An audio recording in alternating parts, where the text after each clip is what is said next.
Merci. La parole est maintenant à Madame Nadia Sollogoub pour 8 minutes et pour le groupe Union Centriste.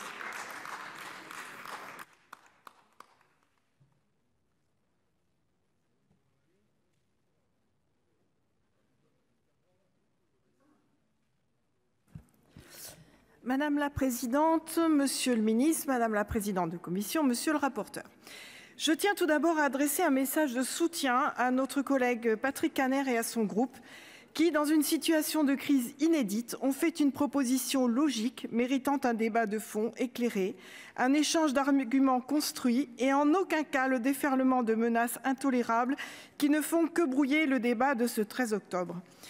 Mon message suivant ira, si je puis me le permettre, à tous ceux qui croient qu'avec des milliers de mails, une avalanche d'invectives et autant de tapages, on influence le vote d'un sénateur. Nous ne légiférons ni à l'audiomètre ni au sonomètre. Je respecte profondément le droit d'expression et le droit de manifestation, mais à tous ceux qui en font trop, je demande simplement de me laisser m'informer à des sources fiables et travailler sereinement dans l'unique et constant souci de l'intérêt commun.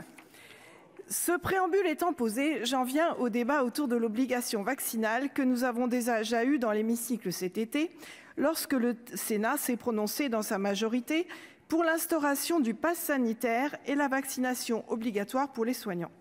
2 mois après ce vote et la mise en place de ces mesures, le groupe socialiste propose de nouveau d'étendre l'obligation vaccinale à l'ensemble de la population de plus de 12 ans. En effet, il apparaît que la courbe des vaccinations s'infléchit et que son rythme ralentit notablement. Mais je suis surprise qu'avant de proposer une mesure radicale, venant à l'encontre de ce qui vient d'être mis en place, nous ne prenions pas le temps d'une analyse approfondie des causes de ce phénomène de ralentissement vaccinal. Car enfin, est-il prudent de s'attaquer au comment sans avoir bien étudié le pourquoi ? J'ai relu avec attention tous les arguments et auditions du rapport de M. Jomier et je n'ai pas trouvé de réelle analyse des réticences vaccinales.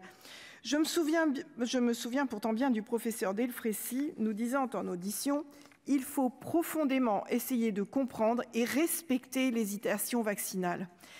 Il y a bien dans le rapport une synthèse exhaustive des opérations d'aller vers, dont on ne sait pas d'ailleurs lesquelles sont encore en cours et lesquelles ont été interrompues. Les opérations de vaccination en entreprise, en milieu scolaire ou universitaire, au plus près des personnes en hébergement d'urgence, dans les prisons, squats ou bidonvilles. Mais j'aurais aimé lire pourquoi certains ont refusé le vaccin et dans quelles proportions. Ont-ils été touchés, approchés ? Quel retour sur ce point des ambassadeurs de la vaccination, les 700 personnes en CDD recrutées pour assurer les campagnes d'aller vers ? À l'heure où chacun de nous est constamment sondé, je m'étonne qu'on ne les ait pas interrogés sur ce point capital. On peut imaginer que la dernière poche de résistance est composée des antivax fermement opposés au vaccin. Quelle proportion représente-t-il ?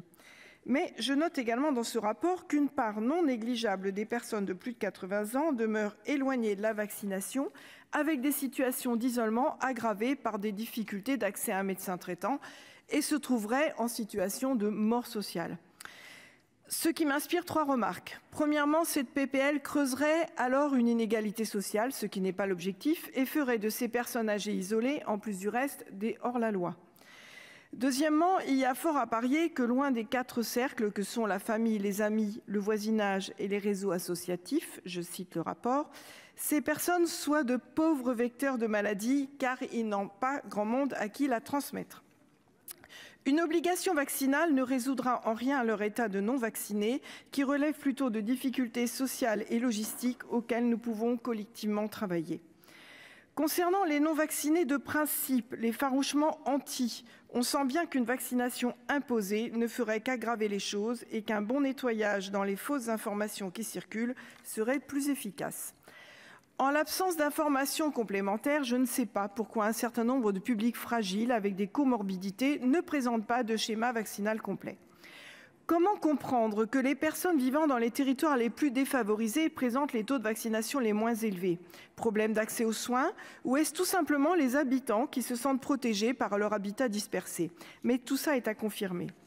Les questions sont nombreuses et ne doivent pas nous amener à légiférer en quelque sorte en creux. C'est-à-dire avoir fait tout ce chemin et finalement, pour parcourir les derniers mètres, qui sont toujours les plus difficiles, passer à une méthode radicale qui serait d'une part impossible à mettre en œuvre et d'autre part ne résoudrait pas la difficulté à toucher les personnes qui sont éloignées de tout. Par expérience, je vous confirme que quand il faut amener l'électricité, l'eau ou la fibre en ville où les habitants vivent collectivement, c'est toujours plus facile qu'en grande ruralité. Tous les réseaux, y compris ceux du figuré, les réseaux humains, sont alors plus longs, plus chers et plus compliqués à déployer. Ce pourrait être une explication du ralentissement vaccinal. Il faut maintenant faire du cas par cas, des kilomètres, passer du temps, trouver des moyens humains pour aller chercher les derniers qui ne sont pas tous des antivax, mais simplement des éloignés. Ce n'est pas une obligation générale qui y parviendra, mais un travail de dentelle. Outre ces difficultés, je n'arrive pas à envisager la mise en œuvre concrète de cette obligation vaccinale générale. Au moment où le pass sanitaire a trouvé sa place et fonctionne plutôt bien. Sans passe, on n'entre pas au restaurant ni dans un train grande ligne, ok. Si on n'est pas vacciné, on fait quoi? On fait comment? Est-ce toujours un restaurateur qui contrôle ce qui serait désormais un pass vaccinal ou un gendarme? Ira-t-on au domicile des gens contrôler leur statut vaccinal? Que devient le pass sanitaire? Si le déploiement de la mesure devait être progressif, y aurait-il cohabitation des deux passes? Faudrait-il une dose, 2 doses, 3 doses? Qui sera en règle? Quid des patients guéris? Il faudrait bien prévoir des contrôles à tout moment et en tout lieu, sans lesquels la mesure n'aurait pas de sens et serait inopérante. Le 5 octobre dernier, le Conseil scientifique a rendu un nouvel avis intitulé « Une situation apaisée, quand et comment alléger ». Cet avis partage le constat que le niveau de vaccination en France chez les populations les plus âgées et les plus fragiles peut être encore amélioré. Mais il constate aussi que les nouvelles contaminations journalières, environ 5000, sont en baisse régulière, alors même que des perspectives de traitement préventif des formes graves se dessinent. La situation sanitaire permet la reprise d'activités économiques et sociales dans des conditions se rapprochant de la normale. Il paraît donc légitime de poser la question d'une levée plus ou moins rapide des mesures de restriction, y lit-on. Avec toute la prudence requise et en intégrant les incertitudes sur les paramètres, les différentes modélisations confirment toutes qu'on peut désormais envisager un allègement progressif des mesures. Mes chers collègues, je pense sincèrement que si nous avions fait le choix au mois de juillet d'une obligation vaccinale généralisée, nous aurions aujourd'hui les mêmes taux de couverture vaccinale parce que les difficultés auraient été les mêmes pour toucher les plus éloignés, que les équipes de vaccination n'auraient pas pu faire plus et que les stocks de vaccins étaient ce qu'ils étaient. Donc, nous en serions sans doute à peu près au même point. Par contre, la sortie progressive d'un système du tout ou rien n'existe pas. À la suite des 11 autres vaccins obligatoires, la vaccination contre cette maladie, qui comporte tout de même une grande part de saisonnalité, serait gravée dans le marbre, alors que celle contre la grippe ne le serait pas. A contrario, le maintien strict des gestes barrières, qui sont un des grands enjeux du contrôle de la pandémie dans le long terme, ne relève d'aucune mesure législative.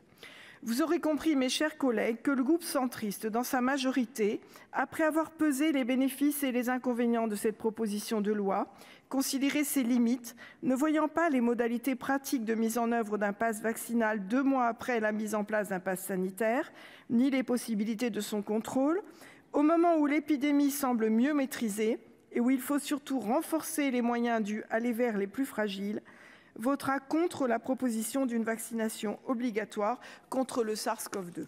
Je vous remercie. La parole